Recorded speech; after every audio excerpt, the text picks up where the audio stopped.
March for doctor Yunus, অর্থাৎ doctor Mohammad ইউনূসের জন্য পদযাত্রা।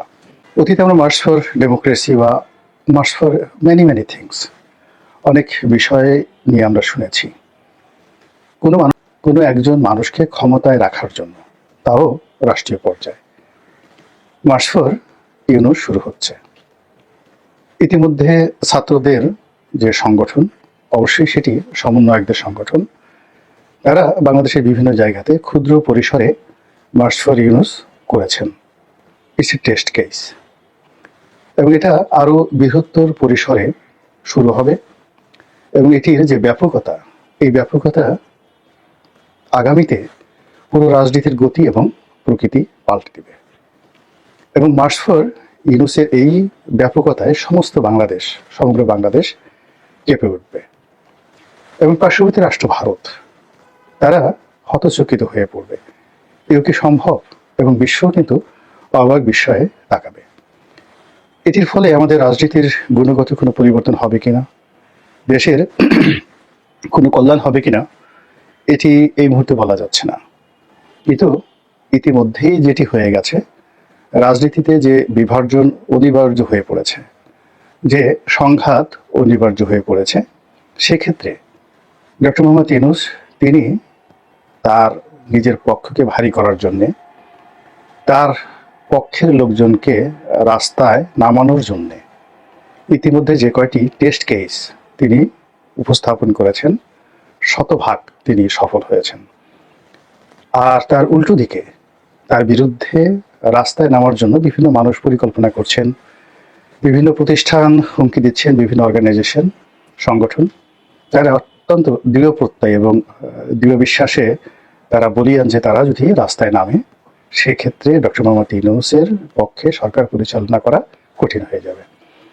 অনেকে দম্ভ করে বলার চেষ্টা করছেন আমরা শেখ হাসিনার মতো স্বৈর শাসককে হটিয়েছি, কাজে আমাদের সঙ্গে লড়তে এসো না, আমাদের সঙ্গে যদি লড়তে এসো 1 ঘন্টাও টিকতে পারবে না। কিন্তু এক্ষেত্রে ডক্টর মোহাম্মদ ইউনূসের যে ইতিবাচক দিকগুলো, আর শেখ হাসিনা থেকে শুরু করে অন্যান্য যারা রয়েছেন, তাদের নেতিবাচক দিকগুলো একত্র করলে, পাশাপাশি করলে খুব সহজেই বুঝতে পারবেন যে আগামীতে March for doctor Mohammad Yunus এটি কতটা প্রলয়ঙ্করী হতে যাচ্ছে ইউনূস বিরোধীদের জন্য। আপনারা ইতিমধ্যে দেখেছেন যে রাজনীতির চাণক্য নীতি শুরু হয়ে গেছে। এখানে সরকারের সঙ্গে সরাসরি সংঘর্ষে না গিয়েও যেটি বোঝা যাচ্ছে যে বিএনপি স্পষ্টতই ডক্টর মোহাম্মদ ইউনূসের বিপক্ষে, এবং বিএনপি যে কোনো সময় ডক্টর মোহাম্মদ ইউনূসের বিরুদ্ধে রাজপথে নামতে পারেন। এটিকে সম্ভাব্য একটি আক্রমণ মনে করে বা এটিকে সম্ভাব্য একটি আন্দোলন হিসেবে আখ্যা দিয়ে সরকারের পক্ষ থেকে যে সকল প্রস্তুতি নেওয়া হয়েছে দেশে এবং দেশের বাইরে, তার প্রেক্ষিতে আপনারা ইতিমধ্যে দেখেছেন যে জামাতের আমির জনাব ডক্টর শফিকুর রহমান তিনি ইতিমধ্যেই লন্ডনে বেগম জিয়ার সঙ্গে দেখা করেছেন, এবং সেই বৈঠকের পর যেটি হয়েছে, চারিদিকে গুজব ছড়িয়ে পড়েছে, নানা রকম গুজব, এবং তার প্রেক্ষিতে জনাব শফিক অত্যন্ত সাদামাটা, নির্লিপ্ত এবং একটা ভালো মানুষই যাকে বলা হয় ধরনের বিবৃতি তিনি দান করেছেন। তিনি যেটি বলার চেষ্টা করেছেন যে আমাদের দীর্ঘদিনের রাজনৈতিক সৌহার্দ্যতা রয়েছে, সম্পর্ক রয়েছেন, আর বেগম জিয়া সর্বজন শ্রদ্ধা, বয়োবৃদ্ধ এবং প্রবীণা। তো কাজেই তার এই অসুস্থতার সময়, তিনি সত্যিকার অর্থে অসুস্থ, তার সঙ্গে সৌজন্য সাক্ষাৎ করাটা এটি আমার রীতির মধ্যে পড়ে, ধর্তব্যের মধ্যে পড়ে আমি সেই কাজটি করেছি।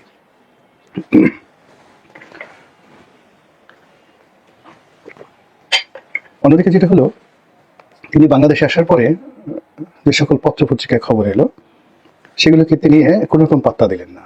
তিনি একটি সংবাদ সম্মেলন করলেন, এবং লন্ডনের বৈঠক নিয়ে যে সকল কথাবার্তা হয়েছে সেগুলোকে চমৎকারভাবে তিনি উপস্থাপন করলেন। তার দলের যিনি মহাসচিব অধ্যাপক গোলাম পারওয়ার, তিনি মাঝে মাঝে এমন একটি বক্তব্য দিলেন, যে বক্তব্যটি শুনে আপনি বুঝতে পারবেন না যে তারা কি ডক্টর মোহাম্মদ ইউনূসের পক্ষে নাকি বিএনপির পক্ষে, তারা কি ফেব্রুয়ারি মাসে নির্বাচন চায়, জুনে চায়, নাকি ডিসেম্বরে চায়, তারা কি ডিসেম্বরে নির্বাচনের জন্য যদি দাবি জোরদার হয় তাহলে নির্বাচনে আসবে নাকি আসবে না, কোনো কিছুই বুঝতে পারবে না। এবং এটা জামাতের একটা কৌশল, এবং সেই কৌশলের সঙ্গে সঙ্গত কারণে ডক্টর মোহাম্মদ ইউনূসের একটা সংযোগ থাকতে পারে। এটা আমি অন্য একটা ভিডিওতে বলেছি। 2 নম্বর হলো যে বিএনপির যে জোশ বা যে একটা লড়াকু মনোভাব ছিল, সেটি ক্রমশ স্তমিত হয়ে যাচ্ছে।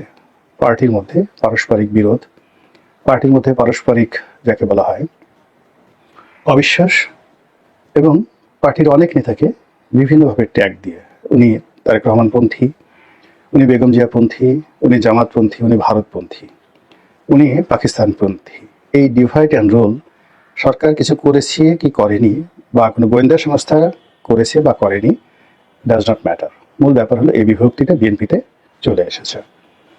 এবং সর্বোপরি মাঠের যে রাজনীতি, ভোটের যে রাজনীতি, এটি অ্যাবসলিউটলি জনগণের মুখে একটা সিসি রব উঠে গেছে। চারিদিকে যেভাবে প্রকাশ্যে চাঁদাবাজি হচ্ছে এবং মানুষ যেভাবে মাহরুম হয়ে পড়ছে, অসহায় হয়ে পড়ছে, সেখানে ভোট, গণতন্ত্র কিংবা আওয়ামী লীগের বদনাম, এর কোনোটি এখন মানুষের কাছে গ্রহণযোগ্যতা পাচ্ছে না। মানুষ তার দৈনন্দিন সমস্যা নিয়ে, তারপরে নানা রকম যাকে বলা হয় জটিলতা নিয়ে এতটাই ব্যস্ত, এবং যে যার মতো করে পাগলের মতো ছুটে সমস্যার সমাধানের চেষ্টা করছে, কিন্তু পারছে না।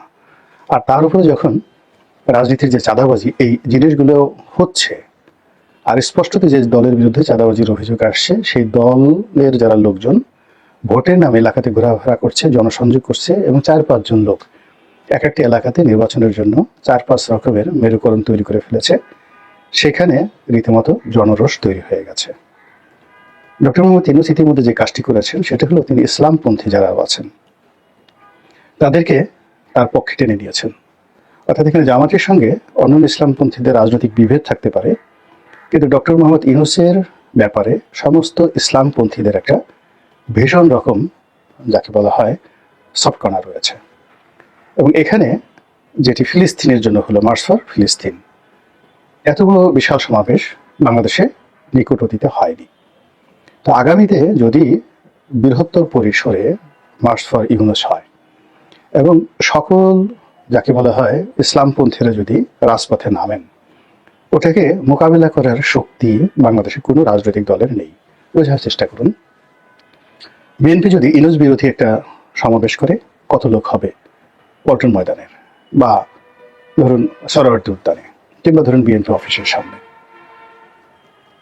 আবার তার কাউন্টার যদি মার্চ ফর ডেমোক্রেসি করে, তাহলে দেখা গেল যে তার চেয়ে অন্তত 10 গুণ লোক বেশি ইসলামপন্থীরা আনতে পারবে, এমনকি চরমোনাই একা আনতে পারবে।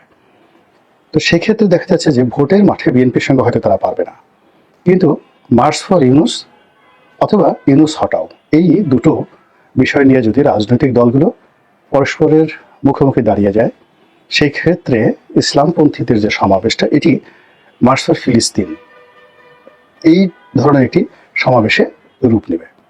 ফলে ঢাকার রাজপথে, অন্ততপক্ষে ঢাকার রাজপথে, চট্টগ্রামের রাজপথে, সিলেটের রাজপথে এবং রাজশাহীর রাজপথে মার্চ ফর ইউনূসের যে চমক, এই চমকের সামনে রাজনৈতিক দলগুলো চমক দেখাতে পারবে না।